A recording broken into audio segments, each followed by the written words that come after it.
It was in a recent Q&A session we were asked the following questions. What tools or devices do Spirit prefer to use when communicating with us? There are many ways in which we have experienced spirit communication through divination, electric voice phenomenon, dreams, psychic phenomenon, pictures, and ITC. So what is the best way to communicate? But what he's writing is quite thick, so I can't tell. I don't know if that's to do with this building or what, but Well, Spirit prefer to come through to us as people. And that's just, I'm not saying mediums, right? Yeah. Because we all have that potential to communicate with Spirit. Yeah, it manifests in different ways. So I'm not saying everyone should be a medium. To some people, you know, the ways of people interacting with your own spirituality, your own spirit, and the world of spirit is personal to each person. I'm trying to ask him what he wants to try and show me. He just keeps showing me this writing. He wants to tell me that he's like put his name on something. It's his name on something. What's his name? The guy who draws the name. Don't say it, just in case, like, oh, who's that? His name is above the door, I think, or something like that. Like, it's not, his name is like, it's still his name, I don't know. Well, you do, I gotta be honest, you do get the characters as well as they was in life, right? You get the characters in your family who would have been the type of person to, like, gate crash or photobomb. And I've noticed that over the years of investigating, you get that character of that person has that interaction with the physical world as well. Because the amount of photos you'll see, you know, you've all seen them if you're into the paranormal, where you've got like somebody, it looks like their grandpa's in the photo, and there's the famous one with the lady in the middle of the table, and the whole family was there, and this lady who was their nan just appears in the middle of the table. Do you know what I mean? But that was her personality. You will get them instances where they go, oh, I'm going to get in here. I've had it myself personally with my own, my nanny Brie. She did a photo bomb, and you know, she looked like a wisp of smoke. But everybody in the family I showed the picture to was like, oh my God, that's Nanny Brie. But that was her character.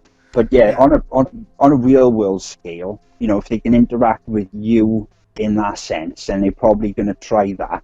But I would say that can be sometimes quite scary. Yeah.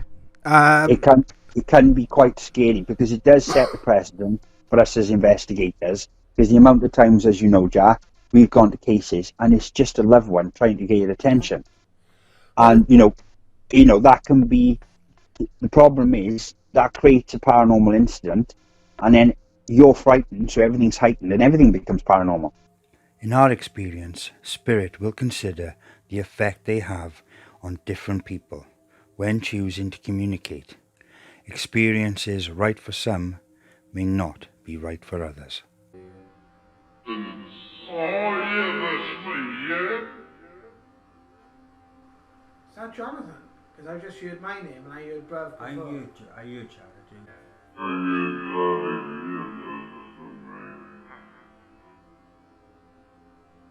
The ghost box, what I went through when we went through a lot of our evidence, I found there were several messages from my brother. And as you well know, Richard, the footage is on this channel where I say, is that Jonathan? He says, I'm your brother, you docile prick.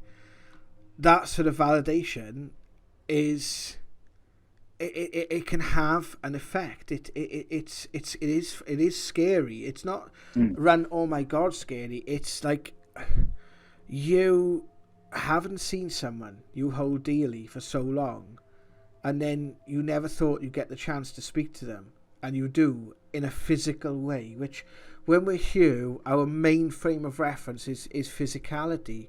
So having that experience it changes you. Yeah. It changes you. It does. And it is, you know, it is frightening. It's not just frightening, it was everything. It was yeah. And that was the best route for me, because I was meant to hear that message or those messages, and there's lots of them. So it depends on what you're working with or what you're dealing with. Where are you two? Are you with us now? Are you in this room? Yes. Oh, yes, Okay. Awesome. Thank you. Can you do something? Can you make? Where are you? Tell us where you are. Invisible. No way. Did you say that? It did, didn't it? It I just thought said it did.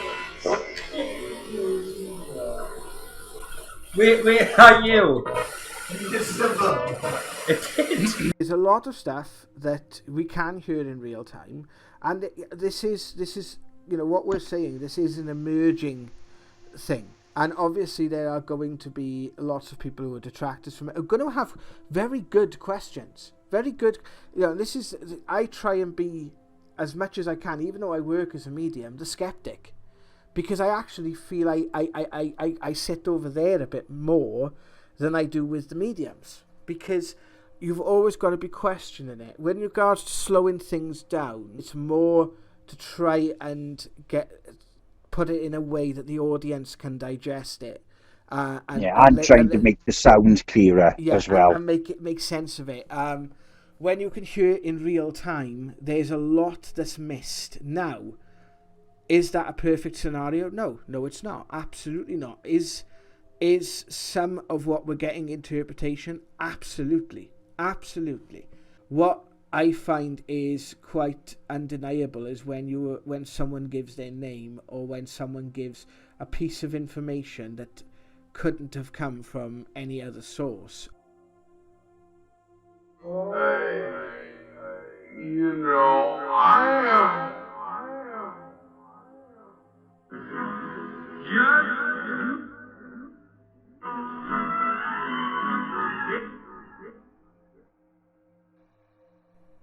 Did you enjoy the video? Then please give us a thumbs up and subscribe to the channel for more paranormal content. I've been Jared Walters, he's been Richard Oliver, and thank you for joining us.